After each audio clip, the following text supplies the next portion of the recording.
coaching Flanery. Blue Jays coming off 4 consecutive NCAA tournaments, but a lot of turnovers. 7 newcomers, 4 returners for the season.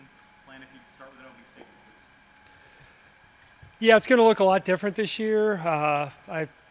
I like our group. I think we have the influx of freshmen and newcomers is there's an enthusiasm that they have and that you have toward getting to coach them, but the security blankets that we've had the last few years are gone, and but I'm really encouraged. I think our 3 seniors are really hard workers, and I think they've done a great job communicating with our younger players. So Keani Lockett, Kennedy Townsend are 4th-year players here, and then Grace Bofelli is a 6th-year transfer from Northern Iowa who's not quite ready to play, coming off a knee injury, but she's been a great addition, and I just love their voices, and we're going to need their voices because we just have so many young kids. So just even the practice, getting in and out of drills, and is going to be a lot different. But we're not super healthy right now, to be honest. But I think a lot of them that could change within the next 2 to 3 weeks. So, yeah, it's really early to start practice. I don't ever remember starting official practice on September 23rd. So the good news is we got quite a bit of time before we open up in November. How different is when you and the staff are getting together to map out your objectives for the preseason?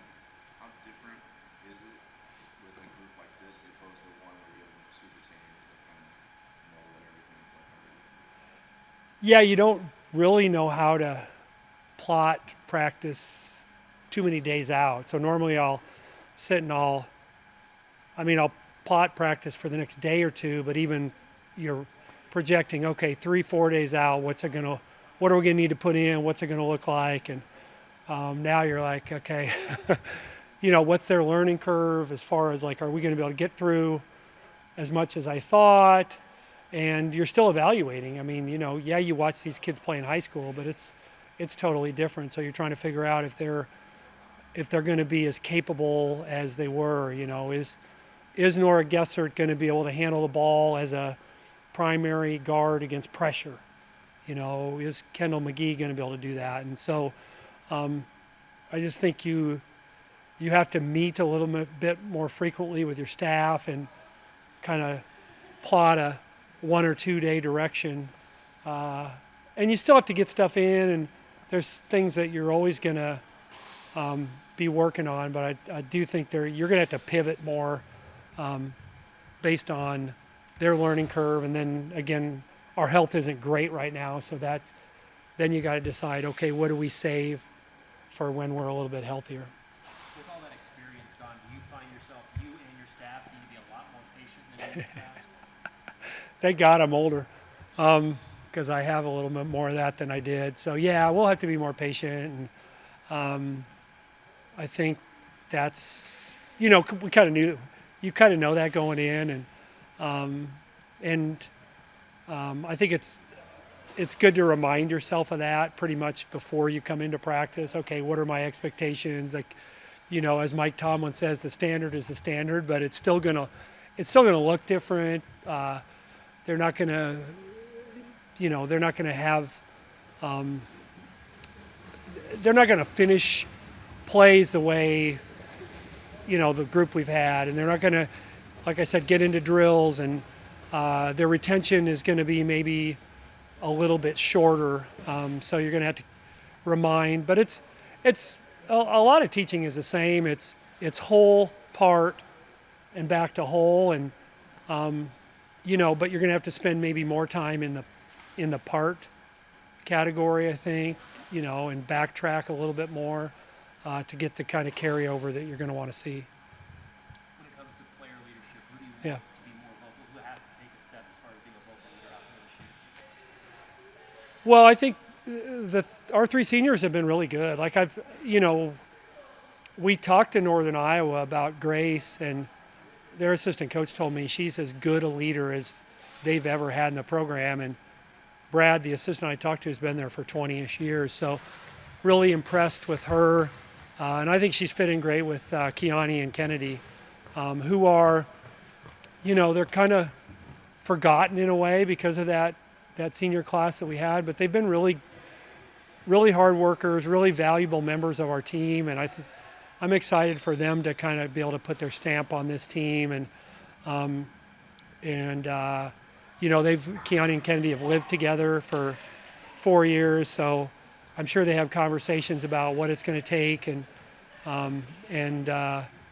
like I said, I think Grace has fit in really well. But those three we have zero juniors and 2 sophomores, so there's seniors and then there's not a lot in between. So despite that, I think the thing that strikes me is that Kennedy and Keone and Grace are really good at including. Like, I've tried to be in the weight room a little bit more just to see how they interact, and been really impressed with how they interact with their younger teammates in the weight room, and then during our team workouts.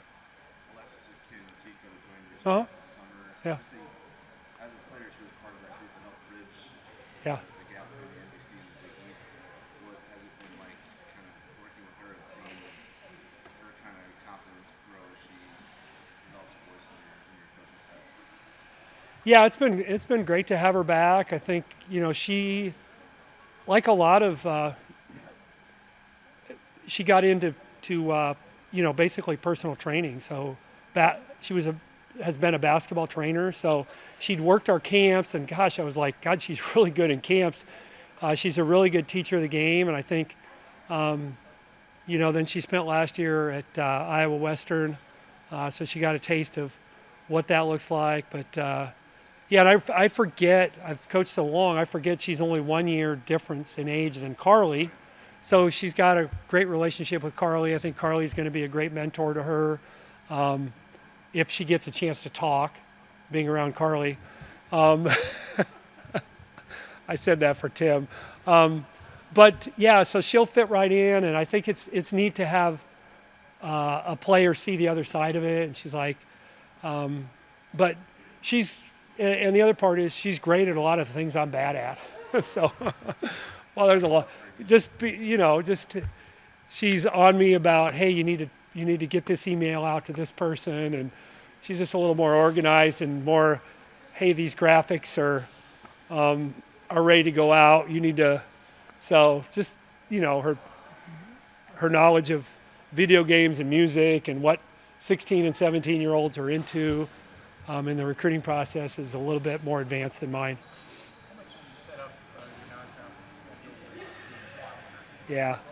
Yeah, it's definitely different than it's been. I mean, I feel like, when we set up the last year, I didn't want to play that many road games, but it's hard for us to buy games because Nebraska or Iowa State or whoever just pays more than we do. So they're just like, they'll go there. So I was like, let's just play more road games with that group that we had last year, and let's really challenge them. And so we've got a little bit different schedule, and that was by design. I mean, I just think with as many young players as we have, it just makes sense to, I don't think it's an easy schedule, but it's definitely not as rigorous as a year ago, and that was certainly by design.